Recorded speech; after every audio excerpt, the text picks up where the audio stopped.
What is going on, everyone, and welcome back to another episode of Twins Latest. I'm Sam Calder. It is a great day to be a baseball fan. We've got spring training officially underway, college baseball starts today, and we've got a trade to talk about in today's episode. But before we get started, please do me a favor and subscribe to the channel for daily Twins updates as we get ready for spring training games starting a week from today. But it's going to be a fun episode. I am personally looking forward to it. So let's not waste any more time and jump right in. We have a trade. The Twins are acquiring relief pitcher Anthony Banda from the Dodgers in exchange for international pool money, as if the Dodgers need more money. We've talked at length over the last couple weeks about the Twins possibly adding to the bullpen before spring training starts, and they did. Banda is a 6'2", 221-pound lefty who the Dodgers surprisingly designated for assignment before trading him. Last season, Banda finished with a 3.18 ERA across 65 innings, along with 61 strikeouts to 34 walks. The walks have been an issue over the course of his career. He's walking 3.9 batters per every 9 innings he pitches, which is on the higher side of that stat. But despite that, there's a lot to be excited about here with Anthony Banda. He has a 4-pitch mix with a slider, sinker, 4-seam, and changeup. His two best pitches are his slider and a sinker, which works well because those are the two pitches he throws the most. His batting average allowed with his slider last year was down at 144, and his expected batting average allowed on the season as a whole was just 206. That's in the 85th percentile of all major league pitchers. He gets a ton of swings and misses with his slider, not as much with the other pitches, but still enough that he was in the 65th percentile for whiff rate. He also doesn't give up a lot of hard contact. He was 64th percentile in hard hit rate, and despite walking more than his fair share, he only gave up 45 hits in those 65 innings last year. He doesn't get a lot of ground balls, but luckily, it's hard to hit the ball out of the park to right center and straightaway right field at Target Field.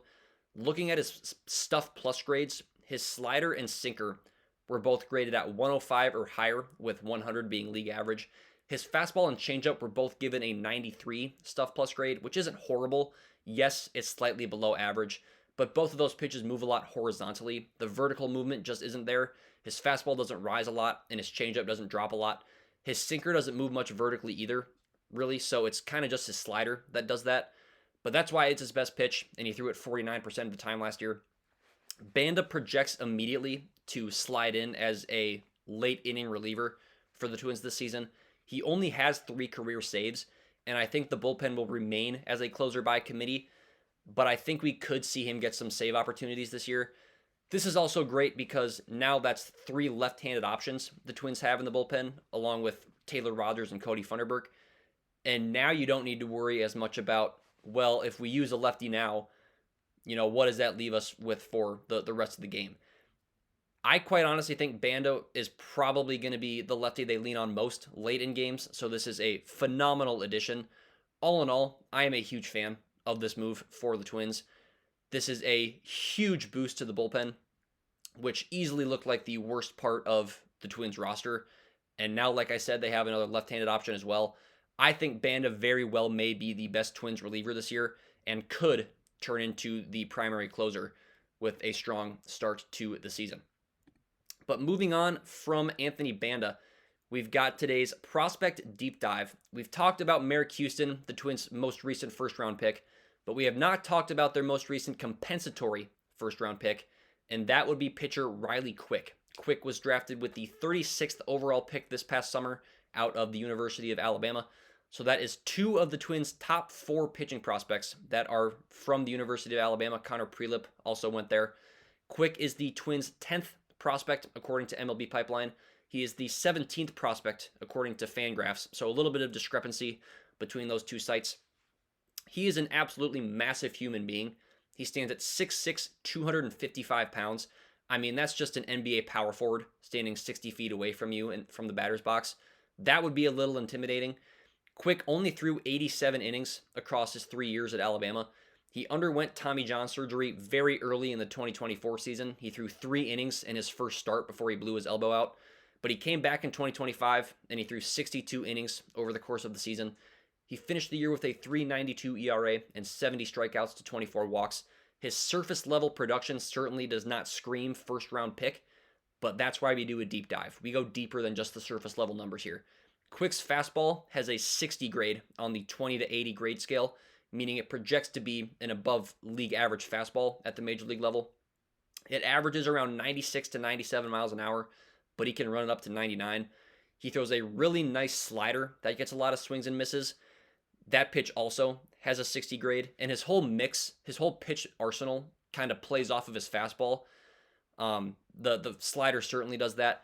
He also has a cutter that will get up into the mid 90s, and that will play really well with his slider and fastball, since the two pitches, his cutter and his slider, both have similar movement patterns, but the slider will dive down late, whereas the cutter will have the speed of a fastball, but will continue to break away from a right-handed hitter. On top of those three pitches, he's also got a pretty nice changeup that sits around 86 to 88 miles an hour. I really like Quick's arsenal. Everything, like I said, is meant to play off that powerful fastball, and he's got a nice mix of speed and movement. Health will definitely be something to monitor with him over the next few years. He doesn't have a lot of innings under his belt compared to other pitchers drafted out of college, and Quick didn't get any minor league innings last year after being drafted. I anticipate he'll start the year at single A, maybe high single A, but he's going to have to work his way up. If he's healthy, I think he'll make quick work of the lower levels of the minor leagues. If we can see him get 50-ish innings at Double A this year, I'd be really happy with that. I would be okay seeing his walk numbers be a little high, but I really want to see him rack up the strikeouts, because if his fastball and slider are truly above MLB average pitches or project to be, I want to see guys swing and miss against him often. The command I expect will come over time, but I care more about the stuff for this year. Unfortunately, since he didn't throw in any minor league games, I can't talk about any professional numbers for him. So that's about everything I know when it comes to Riley Quick. He's a physical specimen with a high 90s fastball, good secondary pitches, and a bit of an injury history. A lot of upside, but I'd also have to say a lot of downside as well, as he cannot consistently stay healthy, and that is something that's going to need to change. We now pivot from Riley Quick to another Twins reunion. We talked about Gio Urshela earlier this week. The Twins went out and signed reliever Liam Hendriks from free agency to a minor league deal. Hendriks played in Minnesota from 2011 to 2013 after being signed by the Twins in 2007 as an international free agent from Australia. He left after the 2013 season, and he turned into one of the best relievers in all of baseball in 2019 with the A's. He was consistently one of the best relievers in the entire league from then until 2022, but then he had some health complications. He was diagnosed with cancer late in 2022, and as if that wasn't bad enough, he then later had to get Tommy John surgery in 2023. He thankfully has beaten and recovered from both, but he's only thrown 18 2/3 MLB innings since the end of the 2022 season, and he's given up 13 earned runs in that sample. He's not striking as many guys out. He's walking more as well. So this is not going to be the same Liam Hendriks we saw in the late 2010s and early 2020s. And it's not a guarantee that he's even going to be in the Twins bullpen. He'll be invited to spring training with a non-roster invite spot, and he'll have an opportunity to battle for a bullpen spot.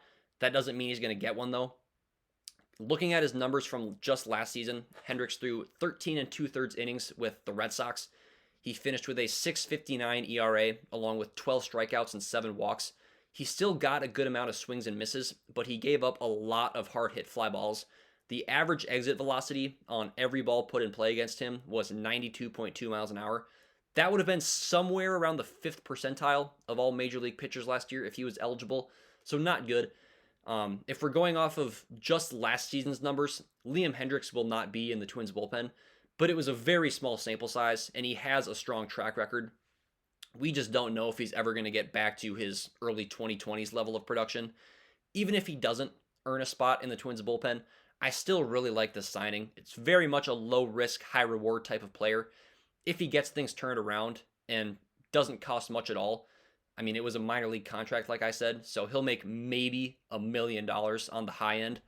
But if he can get back to the pre-cancer/injury performance levels of Liam Hendriks, he will very likely turn into the Twins closer in 2026, though I would not necessarily bank on that happening. And as we always do in each episode, we've got our Twins player preview. Today's player is a guy we have hardly talked at all about over the last few weeks. It is relief pitcher Eric Orze. Orze isn't necessarily a lock to make the Twins bullpen. I'd be very surprised if he didn't, though. The Twins traded for him back in November for a minor league pitcher, Jacob Kisting. Last year with Tampa Bay, he finished with a 3.46 ERA over 41 and two-thirds innings, along with 40 strikeouts to 19 walks. The walks are definitely the biggest concern with him that he'll need to get cleaned up because he has given up a walk basically every other inning on average of his MLB career. Despite the walk issues, Orze was really, really good when it came to hard contact last season. He gave up hard contact on just 30.2% of balls put in play against him over the course of the year. That number was a full 2% lower than any other eligible pitcher. Orze didn't quite qualify himself for the StatCast metrics, but still insanely impressive nonetheless. And he threw over 40 innings, so I mean, it's not like this is a 10-inning sample size we're going off of. His exit velocity allowed on average was under 87 miles an hour. His expected batting average was down at 214, and he got a lot of swings and misses. So there's a lot to like about Eric Orze. He's got a 3-pitch mix with a splitter, a slider, and a 4-seam fastball. His splitter, which is his primary pitch, is absolutely gross. Among all pitchers with 40 or more innings last year, Orze's splitter had the 10th highest stuff plus grade of any splitter league-wide at 117. His 4-seamer is not bad either, but it's slightly below league average, and his slider is just flat out not very good. I'd really like to see that pitch take a step up this year because it's awfully hard to win consistently with just a fastball and a splitter. He can throw it, the slider, for a strike, but it doesn't break a ton, and it got hit very hard. He gave up 4 home runs on the year last season. Every single one of them came from a slider that caught too much of the plate. So we need that slider to be better this season. But all in all, I don't expect Orze to be spectacular. I think he'll be serviceable, though. He's someone the Twins will need to be able to throw out there in the 6th or the 7th inning with, a lead here and there and be relatively confident that he won't give it up.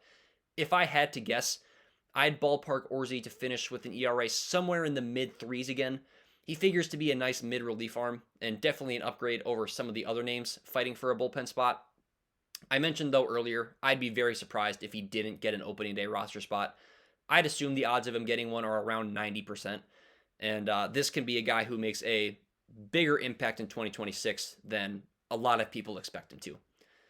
But that's all I've got. So we're going to call it there. Thank you guys for tuning into Twins Latest. And if you enjoyed the episode, please do me a favor and subscribe to the channel. It helps me out a ton. If you have any Twins-related topics you want me to talk about in a future episode, please let me know down below in the comments. But until next time, this has been Twins Latest with yours truly, Sam Calder, and I am out. Peace.